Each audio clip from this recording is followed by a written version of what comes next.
It's time for another feedback show where we get your questions and comments, including comparing the Kings' current head coach to a koala bear.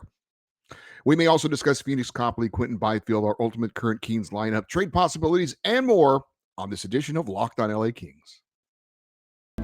You are Locked On Kings, your daily podcast on the Los Angeles Kings, part of the Locked On Podcast Network, your team every day.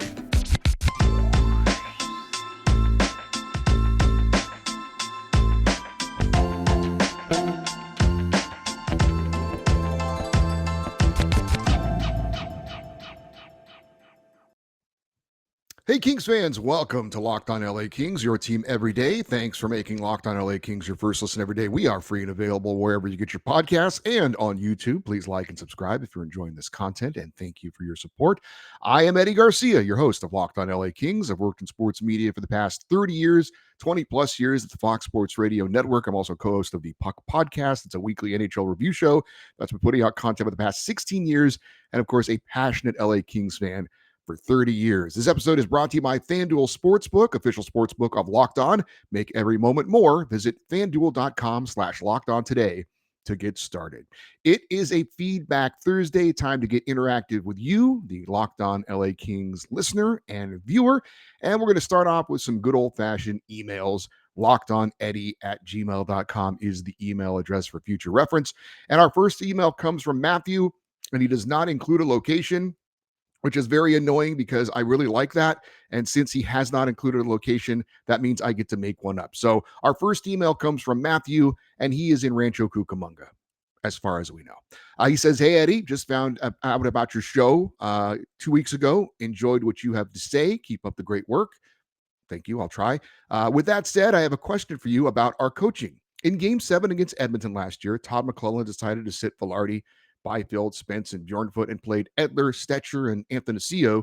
That did not work out so well. This year, Koala has once again decided to sit our youth like Bjornfoot and Spence, while players who have no long-term future with the team like Edler are playing. Is this a coach who just refuses to give ice time to youth? Why has he been hired by Blake if we're going into a rebuild and the coach would prefer to play older vets? Thanks, Eddie, and keep it up. Matthew, thank you for the email. I went to Australia a few years ago. I hope this is not a humble brag. Really enjoyed it. If you can take a long flight down there, it is absolutely worth it. Really cool place. And I did see koala bears up close. And I got to say, I have never thought that Todd McLellan looked like a koala bear. But now that you bring it up, I will say his hair, there's some koala tendencies in his hair. So now I'm going to probably be seeing that. So thank you for that. So if I'm reading what you're saying correctly, you are more interested in developing the young players and getting them more playing time than maybe necessarily winning now. Because I think in a Game 7, to cite your specific example in the Edmonton series, you're going to go with the lineup that obviously you think is going to give you the best opportunity to win. And Todd McLellan felt more comfortable with the veteran players out there who had playoff experience over some of the players that you mentioned, like Byfield and Velarde. So I get what you're saying, but I think you always, have to go with who you think is going to give you the best chance to win, especially in a playoff Game 7. I have a friend who is a Ducks fan, believe it or not. He does the Puck podcast with me. And I remember last year when the Kings were going to the playoffs, he said, "You got to start Cal Peterson in net." And I was like, "Why? He's not the best goalie on the team right now. It's Jonathan Quick." He said, "You got to get him playoff experience. You got to see if he's the guy going forward." And I was like, "No, you can't do that. You can't look your players in the eye and say, 'Hey guys, great to get here. Now we're not going to go with our best goalie. We're going to go with the other guys because we need to give him experience.' You just can't do that. That would not go well in the locker room, nor would it go well with a lot of fans." So I get what you're saying, Matthew. I certainly would maybe like to see a guy like a Jordan Spence get more playing time. But Alex Edler, he's not an exciting player, but he is a very reliable vet. I have no issue with how Alex Edler has played this season.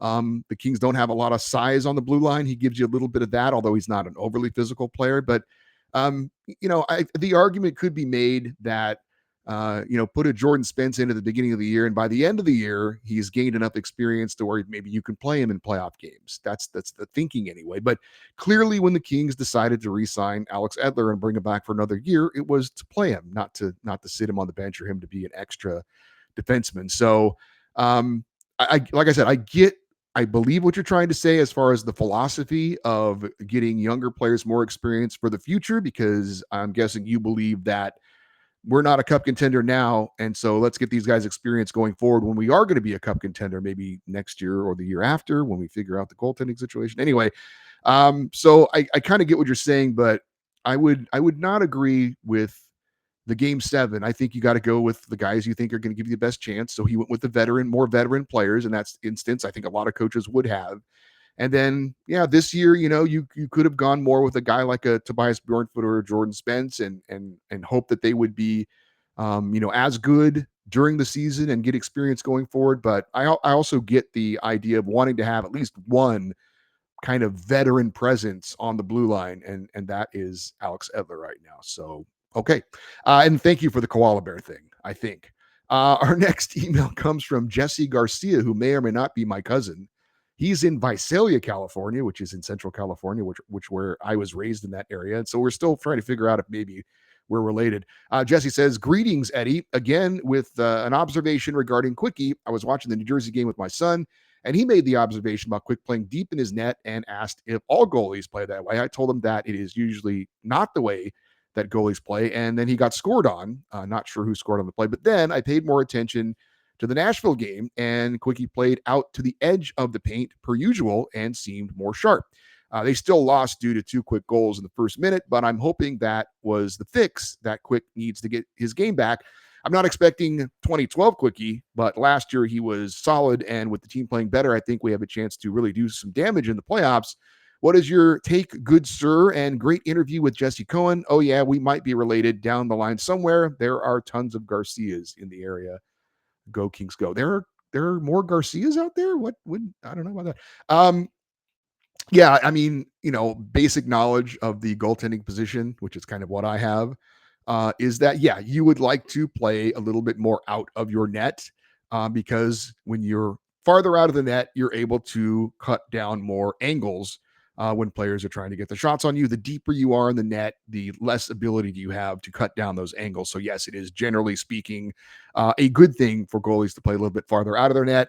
Of course, there are some inherent dangers with that as well. If someone crashes the net or has speed going to the net, then you've got to get back to cover your post, maybe going around the back of the net, that kind of things like that. If you get too far out, so there is a you have to be aware of where you are. You don't want to go too far out, but you certainly don't want to be too deep in your net as well. So yes, it is more advantageous for your goaltender to play a little bit farther out of the net and to cut down those angles. And I'm sure that's something that guys like Jonathan Quick and Pheonix Copley, they work on that kind of stuff in practice every day to make sure that they are in the right position in the crease and able to cut down those angles. So yes, you would prefer to be farther out of the net than deeper in the net in that situation.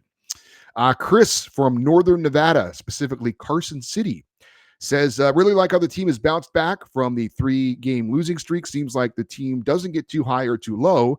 They always seem to bounce right back. So many times when they give up a goal, they seem to answer back pretty quickly. Do you think that's due to the leadership on the team or just talent or maybe both? Also had the privilege to get down to LA for the New Jersey game during pregame introductions. Thought it was really cool that when Jonathan Quick was announced as the starter, he got the biggest pop from the crowd out of all the starters, even though he hasn't had the best season. Respect right there. Lastly, a few games back, you mentioned jerseys you owned and talked about your Adam Deadmarsh jersey. Well, I bought a Jason Allison jersey. Oops. Anyway, love the show and listen every day. Also love when you do crossover episodes too. Those are always good and insightful. Thanks again, and go Kings go. That was for those of you that remember the early 2000s and the LAPD line, the short-lived LAPD line that had Jason Allison, Adam Deadmarsh, and Ziggy Palffy was the P in the LAPD. So it was Allison, Palffy, Deadmarsh, and then they put an L in front of it, and it was the LAPD line. It wasn't the greatest line in the world as far as imaginative name, but you work with what you got. Yeah, of course. I mean, look, everybody is still loves Jonathan Quick, respects him, is going to give him his due anytime he plays. My wife is a huge Jonathan Quick fan. She's got her Quickie jersey that she wants to wear, and she was disappointed the game we went to earlier this year. He wasn't playing in net, but yeah, he's always going to have that respect regardless of how he's doing this season. As far as the Kings being able to bounce back once they fall behind, yeah, we have seen that a lot this year. We saw it in Nashville when they allowed those 2 quick goals. Certainly saw it recently in Philadelphia where they lost the lead and then tied it up and tied it up and tied it up and then finally got the game winner in overtime. Leadership, I'm sure, plays a part in that. Veteran guys not going to get too high or too low, but I think honestly, I think it's just talent. We've got more depth, more scoring this year than we've had in recent years, and there's just more offensive weapons out there to be able to score and get back into games if we fall behind. And the new NHL, I mean, they used to say it was cliche the 2-goal lead is the worst lead in hockey. That is not even, people don't even say that anymore because it's so obvious. That's the way the league is. It is not unusual to see teams come back from 2-3 goals down in a game to win these days with the way scoring is up. It's certainly made it a more exciting game. I remember back in the day, you got a 2-goal lead, at one point, and especially if you were like up by 2 in the second period, it was pretty much all but over for the most part. Josh in Studio City says, one of the fun things about sports, and probably has been influenced by fantasy sports, is debating which players should be playing and where. I find this particularly fun when it comes to hockey. So I ask you, assuming all the Kings are 100% healthy, what is your 4 forward lines? My buddies and I have been debating this. None of us really agree, and it's harder than you might think. Keep up the great work. Okay, so Josh is saying all things being equal, everybody's 100%. So that means that Arthur Kaliev, Gabe Vilardi, Trevor Moore, Carl Grundstrom are all available. What would my top, lineup be? I'll play along. As much as I like Quinton Byfield playing on the top line, and I think that's probably in part been something that has sparked him of late, I would have to move him off the top line if I had those other options. And so I would probably either have Gabe Vilardi or Arthur Kaliev on that top line. I think I would go with Vilardi. So you got Kempe, Kopitar, and Vilardi on the top line. Second line, I'm going to reunite Trevor Moore with Victor Arvidsson and Philip Deneau. Third line, that means I would have to obviously keep Kevin Fiala there because he just plays better on that third line as opposed to the top line. So Fiala is still on the third line.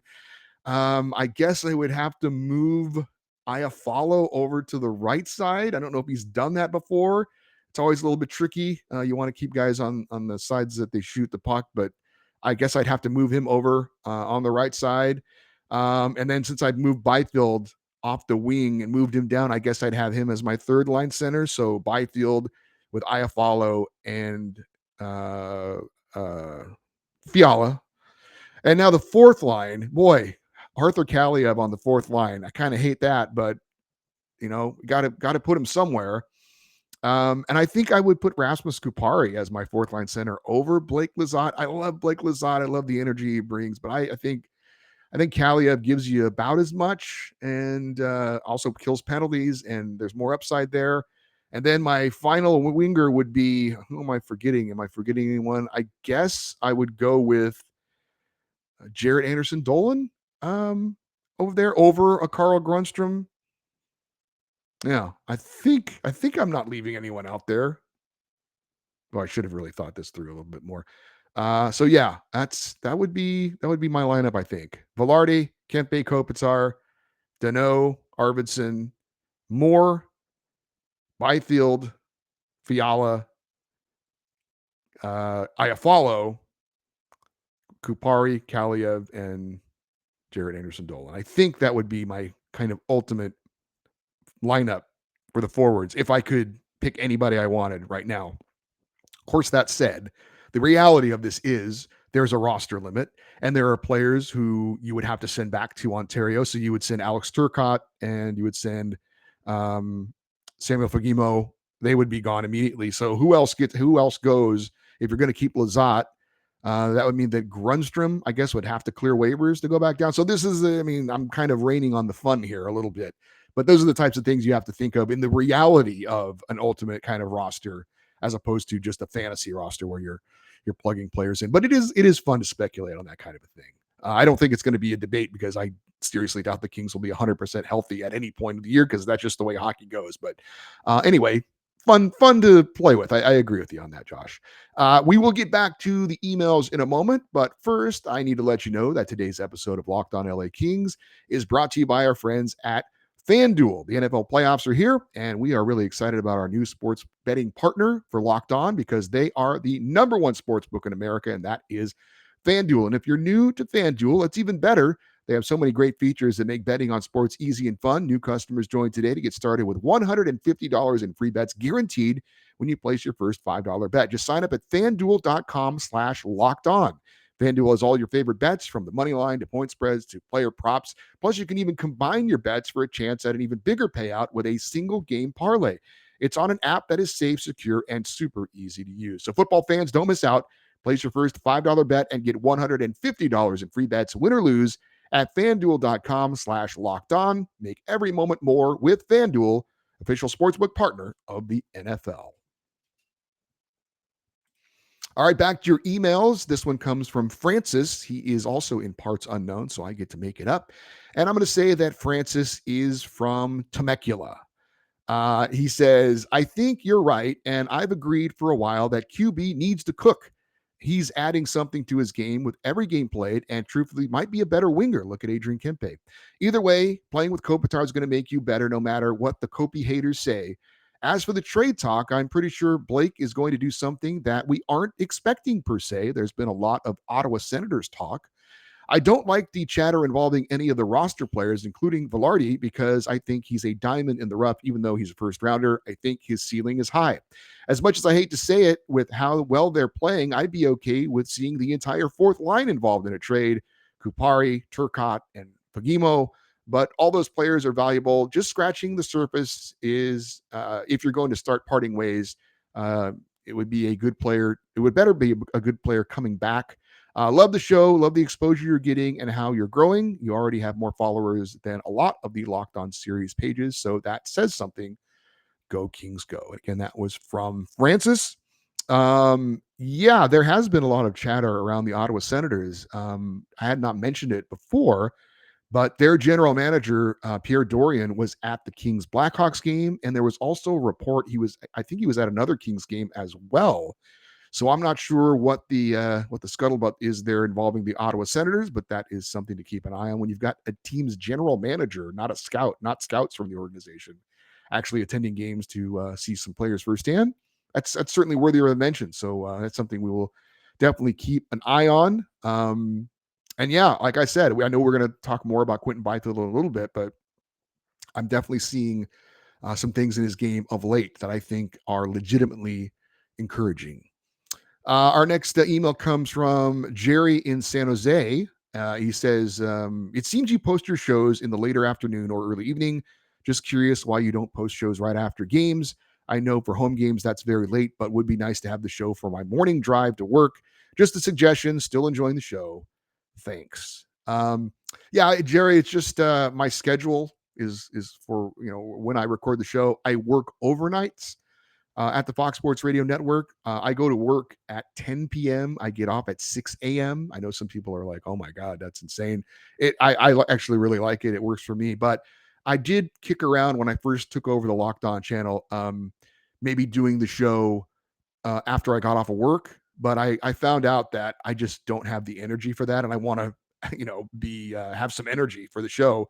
So the best time was when I woke up, which was in the early afternoon, and then post it in the late afternoon or early evening. So it just has to do with my schedule. So hopefully you enjoy the show for your drive home. Bill in parts unknown. So I'm going to say he is in Palo Alto. I don't know. Just not a funny name. He says, do you think the Kraken are for real? When it's all said and done, where do you think the Kings will end up? Keep up the good work and go Kings go.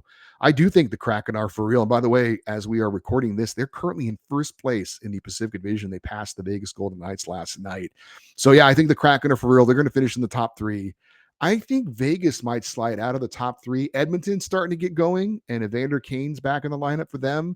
I could see them moving into the top three, and I think the Kings will finish second or third in the Pacific. I think Calgary's been struggling a little bit too much. So, yeah, I do think Seattle's for real. I think we're looking some order of Seattle, Edmonton, and LA, I think. Top three in the Pacific, at least. Hopefully, when it comes to the Kings, that's the case. Thank you to all who took the time to email. We have a lot of great feedback from the YouTube episodes over the past week. So let's check the YouTube comments. And the first one comes from Robert Wu. And he says, thanks again, Eddie, for your video and excellent takes on the Kings. You are not a prisoner of the moment, but are level headed and insightful. Thank you. He says, I agree with you on Byfield progressing well and that there is no need to panic about him or about the Kings during this current slump. So obviously this was from a couple days ago, I assume. And while I agree that Copley has not faltered badly, just somewhat so, I strongly believe that Blake will have to get a true number one goalie either by the trade deadline or surely in the summer if the Kings are going to take the next step towards a deep run in the playoffs. Would love an elite one, but a solid number one might be good enough because the ads showed it can be done that way. Yeah, it is no secret, Robert, that the organization, people in the organization, I know Mark Yannetti, the director of amateur scouting, has gone on record saying that he believes the future in net for the LA Kings lies outside the organization, that they're not confident at this point that the future number one goalie is currently in the Kings organization. So, yeah, I like I said, I don't see the Kings doing anything substantial to upgrade the net this season. I think with the goalies we have are the goalies we're going to have for the playoffs. Yeah, going forward, it does appear, and it seems like this has been the kind of the prevailing attitude for a while now, that the Kings will have to go outside the organization to try and find their next number one future goaltender. This from Dave Young. He says, I still have no faith in Copley that he's going to get destroyed down the stretch. And I hope we don't have to go into the playoffs with him as our number one. And I hope I'm wrong. And Byfield is still not doing much either. Eddie, you are talking up every little thing he does. And I think Copley is not going to last much longer. And right now, Byfield is showing not much more potential than a third or fourth line center. And believe me, this hurts for me to say it, but who knows what the next couple of months will bring. Go Kings, go. So Dave, not a believer in Pheonix Copley and is pessimistic on Quinton Byfield. I would just say, Dave, why do you think he's going to get destroyed down the stretch? I certainly agree. We're not going to win playoff games because of Pheonix Copley, but I think we can win games down the stretch and in the playoffs with Pheonix Copley. He's never going to be the number one reason why, but I really don't see why. And I get it, in the playoffs, everything gets ramped up. The competition is higher on a night in, night out basis. But like I said, he's not standing on his head. He's not putting up insane numbers. I don't see why he can't keep doing what he's doing, which is to just give the Kings a chance to win every night when the games get a little bit more important. But we shall see. I certainly can understand the concern. And again, with Byfield, it's been something we talked about before. I think he's showing. I don't think I'm looking for reasons to make you excited about Quinton Byfield. I really think I'm just seeing what I'm seeing, and I'm seeing more confident play out of him. I'm seeing better decisions from him, more creative decisions from him, and I think that's because he's getting more comfortable at the NHL level. Is he a complete polished player at this point? No, absolutely not. But I don't think I'm looking for reasons to talk about him. I think he's giving me reasons to talk about him. We're going to have more of your YouTube comments in a moment. But first, I need to let you know that there is something you need to check out called Locked On NHL Prospects. It is your daily podcast covering the next generation of hockey superstars leading up to the NHL draft, plus NHL draft rankings and top prospect comparisons for every team. That's Locked On NHL Prospects, available on YouTube and wherever you get your podcasts. All right, a couple more YouTube comments to close it out. This one from Michael V, as in victory. He says, Eddie, can you discuss a possible Elias Anderson recall? He's doing great in Ontario and deserves it. 32 games played, 15 goals, 13 assists for 28 points. Also, will the whole pregame for the Dustin Brown ceremony be televised? I'll start on the last question first. I reached out to Jesse Cohen, who works for the Kings and was a guest this week, and asked him about that. He said he wasn't 100% sure, but he believes that will be the case. Also reached out to Patrick O'Neill. who was on the show last week, who works for Valley Sports, and he didn't respond yet, but once I get that information for sure, I will pass it along to you guys. And I would be stunned if the entire Dustin Brown statue unveiling and jersey retirement wasn't completely televised. As far as Elias Anderson goes, I've been on record as saying I'm not a big fan of his. Former first round pick of the Rangers, never worked out there. The Kings gave him a new scenery to see what he could do, and he hasn't really done much here. He is doing very well in Ontario. You're absolutely right, and I certainly wouldn't be opposed to maybe giving him a chance to show what he could do with the Kings if the situation was right. But he's a guy also that will not be able to be waiver exempt. So if we call him up, we'd have to keep him the whole time, or we would risk losing him on waivers for nothing. So I think that's probably one of the big reasons why we haven't seen him called up to play with the Kings this year, when you've got guys like Samuel Fagemo who can go back and forth, Alex Turcotte who can go back and forth and not be waiver exempt, or would be waiver exempt. But we'll see. He is having a great year, Elias Anderson, but it is the AHL. I respect the AHL, but it's not. We've seen, like, Martin Ferk was one of the leading scorers in the AHL last year, and he's moved on and is not even playing in the NHL right now, or I think he's in the AHL with the Red Wings organization.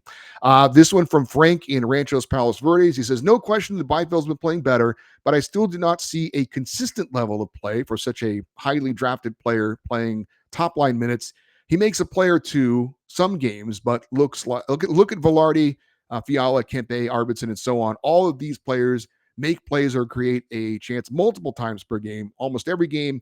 He is still losing most every puck battle. He is weak in the corners and makes the same pull-up move 10 feet inside the blue line most every time he has the puck. But like I have said before, I hope one day to be proven wrong, and would love to say, man, I was wrong about Byfield. One more thing, as far as guests go on your show, I guess they provide a different set of eyes on the Kings, but I prefer your takes and insight. And again, that was from Frank in RPV. Again, with the Quinton Byfield stuff, I don't know that you can really compare him to guys like, Velarde's a pretty young player, but Kempe, Fiala, Arvidsson, those are at this point young veteran guys who've been around a while. And again, Quinton Byfield is 20 years old. He's 20 years old. He still has so much more time to develop, and he's just getting going. So again, I would say be patient. I think in the end it is going to work out. And yes, I am an optimist by nature. So there you go. Thank you to all who took the time to email or to comment on the YouTube episodes. We will have another feedback show next week. Again, thank you guys so much for being a part of this show. I always want to give you guys a voice to give your opinions on this show. So if you want to email, the email address is lockedoneddie@gmail.com. Of course, on the YouTube comments, that's kind of self-explanatory. Just comment in the episodes before. I do look at all the comments, and I appreciate you guys taking the time to do that. We're on Twitter @LockedOnLAKings. We're on Instagram @LockedOnLAKings as well. Coming up on tomorrow's show, we're going to preview both of the upcoming games for the Kings against the Florida Panthers on Friday and against the Tampa Bay Lightning on Saturday. So that's coming up on tomorrow's show. Thanks for making Locked On LA Kings your first listen every day. Now, again, make your second listen Locked On NHL Prospects, your daily podcast covering the next generation of hockey superstars leading up to the NHL draft, plus NHL draft rankings and top prospect comparisons on every team. Locked On NHL Prospects, available on YouTube and wherever you get your podcasts. I am Eddie Garcia. Thank you for listening and watching Locked On LA Kings. Have a great day. And as always, go Kings, go.